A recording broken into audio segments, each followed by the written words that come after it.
I think butternut squash gets a bad rep, and I think that's because some people think it's hard to use. If you're one of those people, I'm here to help you today. Today I'm going to show you a sweet and savory butternut squash and sausage pasta dish that is so good, it actually had my wife licking the bowl. And that's a fact. Let's do it.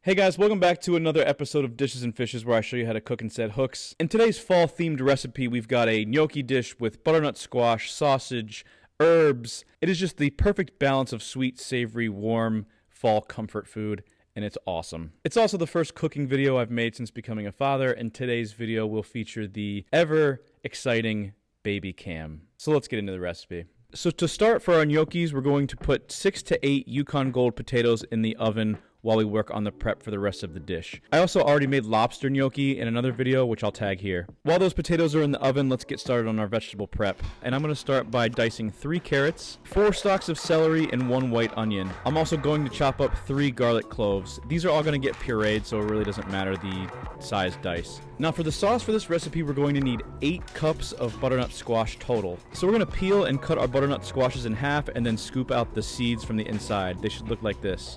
You'll need 2 small butternut squashes for this recipe, and I just want to point out here that the upper sections of the butternut squash are way easier to small dice, so we're going to need to save at least 2 of those for the garnish for our dish. The rest of our squash we can just rough chop. It really doesn't matter the size again because we're going to puree it all anyway. So to fill 2 deli containers up, that is 8 cups total, and that should be enough for the entire recipe. With our 2 upper sections of squash that we saved, we are going to nice and neatly dice it. This one does matter the size because we're going to roast this one, and it's going to be the garnish for our dish. So I'm going to cut that up and season it with olive oil and salt and pepper and put it on a sheet tray. The other garnish that you'll need for the dish is your favorite sweet Italian sausage. This is actually homemade sausage that my dad made. Shout out Dad, thank you. And what you're going to do is remove the casing from the sausage and kind of bust it up into these little bits. Once these are roasted off in the oven, they're going to get a nice caramelized brown layer, and it will be a nice crunchy addition to our dish.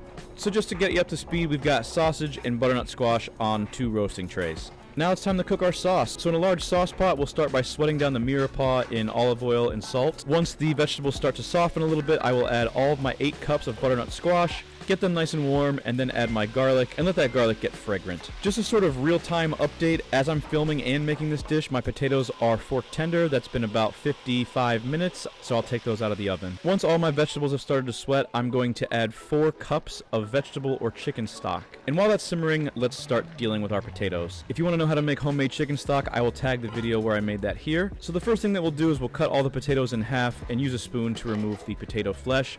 We don't want any skin in our gnocchis. These are a little bit hot, so just be careful. Quick baby camera update.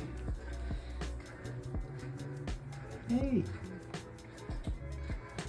You want me to cook the sausage, huh? After you have all of your potato flesh, you're going to run it through a ricer. This will actually help cool it in addition to removing any lumps that may find their way into your gnocchis. I also intend on using this ricer to make my son baby food when he's old enough. So it's a good tool to have. Once I have all of my potato riced, I'm going to make a well. Baby cam update. About to make this dough. He's gonna go to sleep. Good boy. And in the center of that well, I'm going to add 2 fresh eggs and about 1 cup of freshly grated Pecorino Romano cheese. I'll whisk that together, and then I will add 1 cup of flour. To make these gnocchis, you'll need about 1.5 to 2 cups of flour. So first I'll incorporate my 1 cup of flour by mixing it with my bench scraper. And my rule of thumb for when I make gnocchis is you want to use as little flour as possible so that when you roll the potato logs, they don't stick together. And once you're at that point, you want to add about 1/2 cup. And that extra 1/2 cup is just going to keep them together when you boil the water. Once my potato dough feels fluffy and not sticky, I'm going to cut it into 4 different sections. I'll then flour my board, and each of these sections I will roll into a gnocchi-sized log, just like this. Then using my bench scraper, I will go down the line and begin to cut my little gnocchi pillows. This is probably the most satisfying part of the whole process. I like bigger gnocchis than smaller ones. I'll then use my gnocchi board to give them a nice roll like this to get nice little grooves in them. You can also use a fork like I demonstrated in my lobster gnocchi video. So I'll go through the whole pile and just give them all grooves.